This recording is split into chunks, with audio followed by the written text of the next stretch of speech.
नमस्कार दोस्तों, हम लोग डिस्कशन कर रहे हैं राज्य व्यवस्था। हमने कहा राज्य व्यवस्था को शुरू करने के पहले कुछ बेसिक चीज़ें आपको हम बताएंगे ताकि आपका इंटरेस्ट बने कि आप क्या कहते हैं राज्य व्यवस्था के प्रश्नों को अच्छे से सॉल्व कर सक लो। और हमने ये भी बताया था कि 18 से 20 क्वेश्चन यूपीपीसीएस में राज्य व्यवस्था से आते ही आते हैं। ठीक है, तो कोशिश ये है कि आपका इंटरेस्ट पैदा होगा, तब आपके प्रश्न जानने की इच्छा ज़्यादा होगी। और आजकल कुछ क्वेश्चन व्यवहारिक तौर पे आते हैं जिसको बोलते हैं कॉन्सेप्चुअल के आधार पे।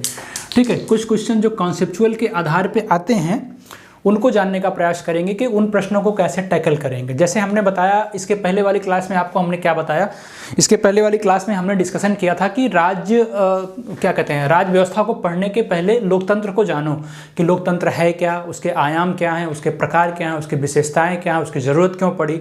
अब दूसरे टॉपिक्स में हम डिस्कशन करेंगे राज्य और राष्ट्र क्या हैं। ठीक है, दूसरे टॉपिक में हम अध्ययन करेंगे कि राज्य और राष्ट्र होता क्या है। ठीक है, जो हम पढ़ते हैं कि भारत एक राज्य है कि राष्ट्र है, ये सब है क्या वास्तव में। अगर राष्ट्र राज्य की बात करेंगे या राज्य की बात करेंगे कि राज्य क्या है और राष्ट्र राज्य में अंतर क्या है। ठीक है, इस तरह की कुछ फ्रेमिंग होगी अपनी कि राज्य क्या है और इन दोनों में अंतर क्या है। ठीक है, किन किन तत्वों से मिलकर ये बना है, किन किन तत्वों से मिलके ये बना हुआ है। ठीक है, और आगे जैसे बढ़ोगे तो क्या इसकी आवश्यकता है कि नहीं है, आवश्यकता है तो क्यों है, और इसके प्रकार क्या क्या हैं। ठीक है, आवश्यकता के साथ साथ इसके प्रकार की बात करेंगे। जैसे अगर देखा जाए राज्य है क्या, तो जरूरी है इस चीज़ को जानना कि राज्य क्या होता है। एक बेसिक लैंग्वेज में 2 लाइन में समझिए या 1 लाइन में समझिए, किसी देश की क्षेत्रीय इकाई होती है। मतलब राज्य क्या होता है, किसी देश की क्षेत्रीय इकाई। समझने के लिए ये भारत का मैप है। ठीक है, और क्षेत्रीय इकाई का मतलब यहाँ पे क्या हो गया, गुजरात हो गया। भारत के किस में स्थित है, पश्चिम में स्थित है। पूरब में यहाँ जो देश हो गए, यहाँ मध्य में मध्य प्रदेश हो गया, उत्तर प्रदेश हो गया। तो मतलब किसी देश की क्षेत्रीय इकाई, मूलतः हम लोग उत्तर प्रदेश, गुजरात, महाराष्ट्र जैसे नामों को अगर बताते हैं तो मतलब ये अपने आप में एक राज्य है। या कह सकते हो कि और इसका अगर क्या कहते हैं ब्रॉड रूप में अध्ययन करना चाहो तो किसी समाज की राजनीतिक व्यवस्था। ठीक है, किसी समाज की जो राजनीतिक संरचना होती है या राजनीतिक व्यवस्था होती है वो क्या हो सकता है आपका, वो राज्य हो सकता है। ठीक है, हमने बताया कि क्या दर्शाने के लिए, गुजरात, उत्तर प्रदेश, मध्य प्रदेश दर्शाने के लिए हम लोग मूलतः राज्य का उपयोग करते हैं। अब इसको समझने के लिए अगर इसको समझोगे और डिफाइन में तो कह सकते हो कि इसे बौद्धिक स्तर पर समझा तो जा सकता है किंतु देखा नहीं जा सकता। मतलब बौद्धिक स्तर पर ही तो हम लोग समझ रहे हैं कि भारत के पूरब में कौन सा राज्य है, भारत के नीचे कौन सा, दक्षिण में कौन सा राज्य है, पूरब में कौन सा राज्य है। मतलब ये क्या कहते हैं भावात्मक है, या फिर कह सकते हो कि बौद्धिक स्तर पर इनको हम समझ तो सकते हैं लेकिन देखा नहीं जा सकता, क्योंकि भारत की सरकार, संसद, न्यायपालिका, इन सबके सामूहिक रूप को क्या बोलते हैं, राज्य बोलते हैं। ठीक है, भारत की जो संसद है, सरकार है, न्यायपालिका है, इन सबके सामूहिक रूप को हम क्या बोलते हैं, राज्य बोलते हैं। ठीक है, कह सकते हो कि किसी भी समाज के विकसित एवं सक्षम होने के लिए एक स्वतंत्र एवं शक्तिशाली राज्य का होना जरूरी है। अगर राज्य शक्तिशाली होगा तो वहाँ का समाज विकसित होगा और अपने आप में क्या होगा, स्वतंत्र होगा। तो ये राज्य की संकल्पना हुई। लगभग अगर इसके बारे में आपसे 50 से 100 वर्ड में पूछा जाएगा तो मुझे नहीं लग रहा है कि आप नहीं लिख पाओगे। अगर इस पे प्रश्न और लंबा बनता है तो आगे की चीज़ों को देखते चलना और भी बड़ा करने का प्रयास करेंगे। और यहीं से उदय होता है राष्ट्र का। ठीक है, अब राष्ट्र बड़ा है या राज्य बड़ा है, कौन बड़ा है, किसके अंतर्गत कौन सी चीज़ें आती हैं, दोनों में अंतर क्या है, उसको समझने के लिए देखिएगा। अगर हम राष्ट्र की बात करेंगे तो राष्ट्र का आशय जन समूह से है। ठीक है, जन समूह तो यहाँ भी रहता है ना। अगर जन समूह की बात हम कर रहे हैं तो जन समूह तो राज्य के अंतर्गत भी तो आएगा, लेकिन कहा क्या जाता है कि ऐसा जन समूह जो एक ही धरती पर पैदा हो। ठीक है, जिसका एक ही धरती पर पैदा हो, जिसका एक भौगोलिक क्षेत्र हो। ठीक है, एक प्रकार की भाषा बोलता हो। ठीक है, अथवा जिसकी समान क्या हो, कोशिश करिए बोलने का, अथवा जिसकी समान ऐतिहासिक, सांस्कृतिक पृष्ठभूमि हो। देखो समझो पहले इन चीज़ों को। ऐसा जनसमूह जो एक धरती पर पैदा हो, ठीक है, जो एक धरती पर पैदा हो, ठीक है, जिसका एक भौगोलिक क्षेत्र हो। देखो कौन कौन सी चीज़ें आ रही हैं। जिसका अपना एक भौगोलिक क्षेत्र हो, एक प्रकार की भाषा बोलता हो, एक प्रकार की भाषा बोलता हो, जिसका समान ऐतिहासिक या सांस्कृतिक पृष्ठभूमि हो, ठीक है। अभी हम आपको बताएंगे कि क्या है राज्य की नहीं है। जिसका समान ऐतिहासिक सांस्कृतिक पृष्ठभूमि हो, नोट करते चलना, और इस परंपरा को वो कायम रखना चाहता है, इस परंपरा को वो कायम रखना चाहता है और बांधे रखना चाहता है। जैसे भारत के जो राज्य हैं, भारत में विभिन्न राज्य हैं ना, सबके अलग अलग यहाँ पे जाति धर्म के लोग रहते हैं, अलग अलग भाषाएं बोली जाती हैं, समझ रहे हो कि नहीं। लेकिन कुछ विद्वान इसीलिए कहते हैं कि भारत क्या कहते हैं, राज्य, भारत एक राष्ट्र नहीं है, भारत को राज्य माना, इसलिए माना कि यहाँ पे विभिन्न लोग रहते हैं। लेकिन भारत में जहाँ एकता में, क्या कहते हैं, विविधता में एकता है, इस आधार पर भारत को राष्ट्र की संकल्पना कहा जाता है, राष्ट्र की संकल्पना पर बल दिया जाता है। कहा जाता है कि राष्ट्र लोगों का समूह है जो इतिहास, रीति रिवाज, मूल्य, भाषा, संस्कृति, कला तथा धर्म के आधार पर एक इकाई के रूप में संगठित हो। यहाँ पे ये परिभाषा निहित होती है कि हर चीज़ें होने के बाद भी, धर्म भी अलग अलग होने के बाद भी एक इकाई के रूप में संगठित तो है, एक इकाई के रूप में संगठित है ना। अब समझ में आया राष्ट्र और राज्य की संकल्पना क्या होती है। जैसे एक राज्य के अंतर्गत अनेक राष्ट्र हो सकते हैं। अब राष्ट्र को थोड़ा सा कंफ्यूजिंग लगेगा, लेकिन समझने का प्रयास इसलिए करिए कि एक राज्य के अंतर्गत अनेक राष्ट्र हो सकते हैं। जैसे एक राजनीतिक सत्ता के तहत अलग अलग भाषा, अलग अलग संस्कृति के आधार पर संगठित लोगों की कई इकाइयाँ हो सकती है। तो मतलब राजनीतिक सत्ता को आप समझ लो राष्ट्र, ठीक है। राजनीतिक सत्ता को अगर राष्ट्र मानो तो जो हमने परिभाषा बताया कि एक राज्य के अंतर्गत अनेक राष्ट्र हो सकते हैं, जैसे एक राजनीतिक सत्ता के अंतर्गत अलग अलग भाषा, अलग अलग संस्कृति के आधार पर संगठित लोगों की इकाइयाँ हो सकती है। ये होता है राज्य और राष्ट्र के बीच में आपका डिफरेंस। अब जैसे कहा जाता है कि कौन कौन से तत्वों से मिलकर ये चीज़ें बनी हुई हैं। देखिए अभी और चीज़ों को समझोगे, जितना समझते चलोगे उतना क्या कहते हैं दिमाग आपका विकसित होगा और आगे क्या कहते हैं पढ़ने में आसानी होगी जब आप राज्य व्यवस्था को संवैधानिक विकास से शुरू करोगे कि क्या कहते हैं ग्लोबलाइजेशन के पहले क्या था, ठीक है, और अब क्या है, अब कौन सी घटनाएं हैं। सेकेंड वर्ल्ड वार के पहले तो पूरी पृष्ठभूमि चेंज हो जाती है, कल्याणकारी और नियामकीय राज्य की परिभाषा बदल जाती है। पहले नियामकीय राज्य था, फिर बाद में कल्याणकारी राज्य आ गया। ये इसके प्रकारों में है, अभी क्या क्या है, इनके क्या अंतर हैं, अभी हम आपको वो भी बताते हैं। जैसे अगर तत्व की बात करें, किन किन तत्वों से मिलकर बना है, तो कहा जाता है 4 तत्व किसी राज्य के लिए जरूरी होते हैं, ठीक है। किसी राज्य के लिए 4 तत्व जरूरी होते हैं। क्या होता है, एक निश्चित भूभाग होना चाहिए, जनसंख्या होनी चाहिए, सरकार होनी चाहिए, संप्रभुता होनी चाहिए। देखना, एक निश्चित भूभाग होना चाहिए, ठीक है, और जनसंख्या होनी चाहिए, सरकार होनी चाहिए और संप्रभुता होनी चाहिए। इन सब में किसी एक चीज की अगर कमी होगी तो फिर उसको राज्य नहीं माना जाएगा, ठीक है। भूभाग का मतलब एक विशिष्ट भौगोलिक क्षेत्र होना चाहिए, जनसंख्या का मतलब लोगों का समूह होना चाहिए, सरकार का मतलब 2 या 2 से क्या कहते हैं अधिक लोगों का संगठित समूह होना चाहिए, या 2 या 2 से अधिक अभिव्यक्ति का समूह होना चाहिए, व्यक्तियों का समूह होना चाहिए। और संप्रभुता का मतलब होता है कि आंतरिक और बाह्य मामलों में वो निर्णय ले सकता हो और निर्णय की शक्ति उसको प्रदान है। जैसे एक एक कड़ी के रूप में देखते चलोगे समझ में आता जाएगा। भूभाग का मतलब हो गया कि ऐसा भूभाग जिस पर हम राज्य की सरकार, या ऐसा भूभाग जिस पर राज्य की सरकार अपनी राजनीतिक क्रियाएं संपन्न करती है, ठीक है। राज्य की सरकार अपनी राजनीतिक क्रियाएं संपन्न करती हैं, उसके बाहर नहीं जाती हैं। लेकिन अगर यहीं पे कहा जाए कि भूभाग पर निवास करने वाले लोगों का समूह राजनीतिक व्यवस्था के अनुसार संचालित हो, जो इनकी राजनीतिक व्यवस्था है उनके अनुसार यहाँ के लोगों का नियम चलता हो, यहाँ के लोगों को समूह की राजनीतिक व्यवस्था के अनुसार संचालित होती है।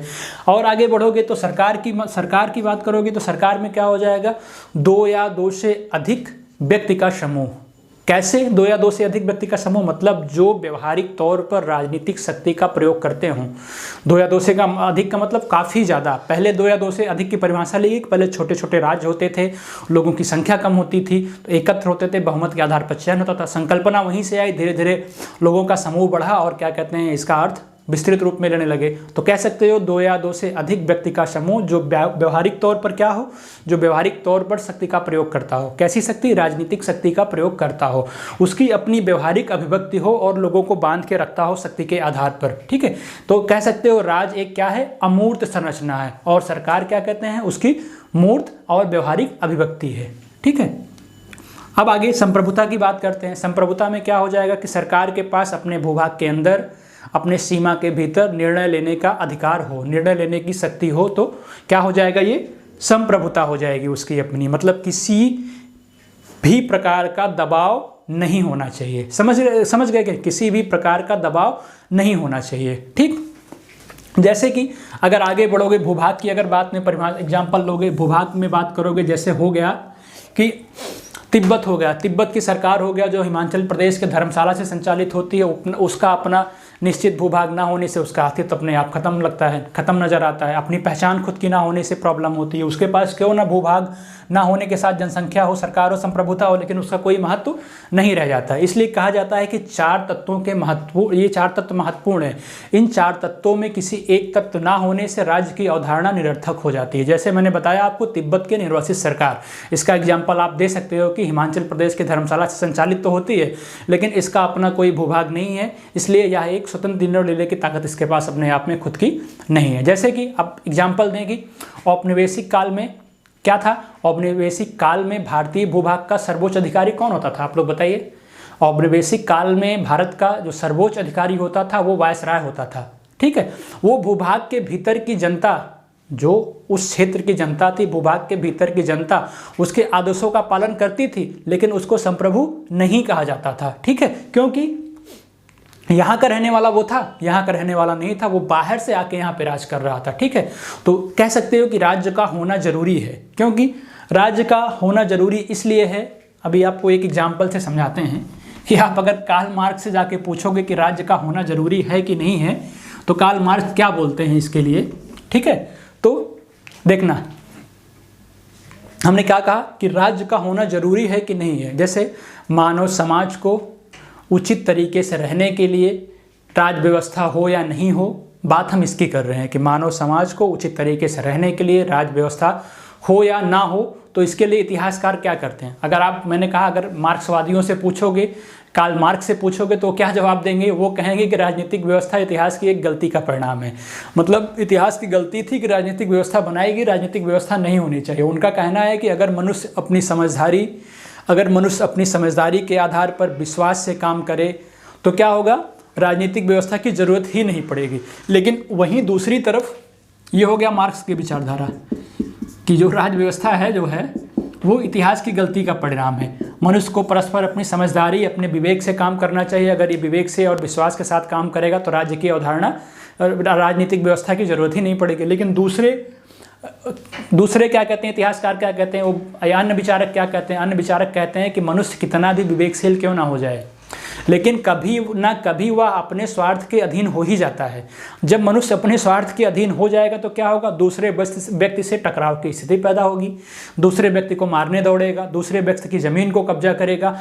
इसलिए टकराव की स्थिति ना हो, इसलिए राज्य की आवश्यकता यहाँ पे जरूरी हो जाती है। क्योंकि राज्य के होने से एक निश्चित कानून व्यवस्था से लोग आपस में बंधे रहेंगे। इससे क्या कहते हैं, आपस में झगड़ा नहीं होगी। जैसे वर्तमान में क्या है, वर्तमान में जनसंख्या बढ़ गई है। जनसंख्या बहुत ज़्यादा होने से क्या कहते हैं, मनुष्य क्या कहते हैं, वैचारिक रूप से या क्या कहते हैं, ईमानदारी से, समझदारी से आपस में सामंजस्य बना के नहीं रह सकता। यहाँ भाई भाई को मारने दौड़ता है, इस तरह की चीज़ें आ जाती हैं। इसलिए वर्तमान में कह सकते हो जनसंख्या बढ़ने से राजनीतिक व्यवस्था की भूमिका और बढ़ गई है। ठीक है, इसके बढ़ जाने से क्या होता है कि अब कानून और क्या कहते हैं, प्रशासनिक व्यवस्था में परिवर्तन आया और जनता को बांधने के लिए क्या कहते हैं, सर्वोच्च शासन की जरूरत पड़ी। जैसे अगर आगे बढ़ोगे राज्य के प्रकार में, तो पहले जो राज्य होते थे और अब राज्य में क्या अंतर है। राज्य की दो अवधारणाएं आई, एक आई नियामकीय राज्य और दूसरी आई कल्याणकारी राज्य। ठीक है, इनको समझ लो। नियामकीय राज्य का क्या काम था और कल्याणकारी राज्य का काम था। नियामकीय राज्य को बेसिकली क्या कहते हैं, पुलिसिया राज्य बोलते थे। ठीक है, इसको पुलिसिया राज्य बोलते थे। क्यों बोलते थे? क्योंकि राजस्व संग्रह करना, कानून व्यवस्था की स्थापना करना और न्याय प्रशासन जैसे कार्यों तक ये मात्र सीमित थे। ठीक है, नोट करते चलो, ये फैक्चुअल में क्वेश्चन पूछ सकता है। इनका काम था राजस्व संग्रह करना, कानून व्यवस्था चलाना और क्या कहते हैं, न्याय तक ही ये मात्र सीमित थे।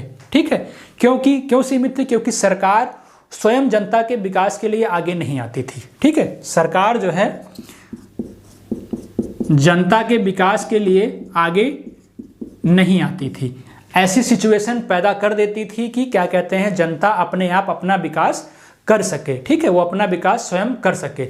लेकिन इसमें क्या होता था कल्याणकारी राज्य में? कल्याणकारी राज्य बेसिकली सेकेंड वर्ल्ड वार के बाद आया और ये सेकेंड वर्ल्ड वार तक नियामकीय राज्य की संकल्पना ही जारी रही।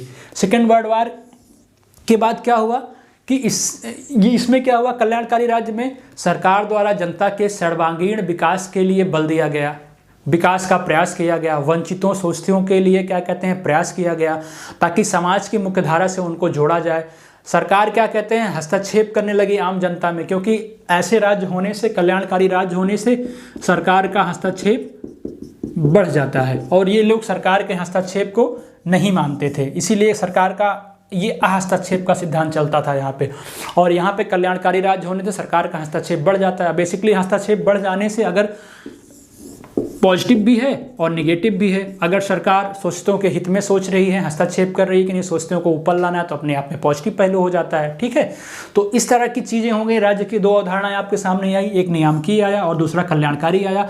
कल्याणकारी क्यों जरूरी है आपको मैंने समझा दिया, और क्या कहते हैं नियामकीय कहाँ तक सीमित था ये हमने आपको समझा दिया। अब जैसे आगे बढ़ोगे तो देखा जाए कि 1980-90 के दशक में उदारीकरण, निजीकरण, भूमंडलीकरण आया और इनके आगमन से क्या हुआ, इनके आगमन से हुआ क्या कि राज्य को पीछे हटना पड़ा, मतलब रोल बैक ऑफ स्टेट की संकल्पना आई। इस संकल्पना के आने से क्या हुआ, राज्य सरकार थोड़ा सा अपने काम में पीछे आई, अपने सरकारी संस्थाओं को पीछे की, कटौती की अपने योजनाओं में, और क्या कहते हैं निजी संगठनों को बढ़ावा दिया, एनजीओ को बढ़ावा दिया, सेल्फ हेल्प ग्रुप को बढ़ावा दिया और कहा कि आप भी बढ़ चढ़ के क्या कहते हैं लोगों के हित में काम करो और प्रयास करो। इस तरह की चीज़ें क्या कहते हैं, राज्य और राष्ट्र में अंतर था। इस तरह की चीज़ें क्या कहते हैं, आप जब पढ़ोगे पॉलिटिकल साइंस तो वहाँ पर ये चीज़ें काम आएगी और आप सोचोगे कि पहले क्या था और अब क्या होता है। ठीक है, तो ये क्लासेस कंटिन्यू हमारी जारी रहेंगी। राज्य और राष्ट्र के बीच में संबंध हो गया और राज्य सरकार की जो व्यवस्था होती है, कार्यपालिका, विधायिका और न्यायपालिका के बीच में संबंध और इनके अपने अपने काम क्या हैं, ये चीज़ें यहाँ हम समझने का प्रयास करेंगे कि पहले क्या होता था और अब क्या होना शुरू हो गया। उसके बाद फिर हम भारत के संवैधानिक विकास की चर्चा करेंगे और उसके बाद फिर हम संवैधानिक विकास के साथ साथ धीरे धीरे नागरिकता, डीपीएसपी, ये सारी चीज़ें पढ़ने का प्रयास करेंगे जो पॉलिटिकल साइंस का सब्जेक्ट है। धन्यवाद।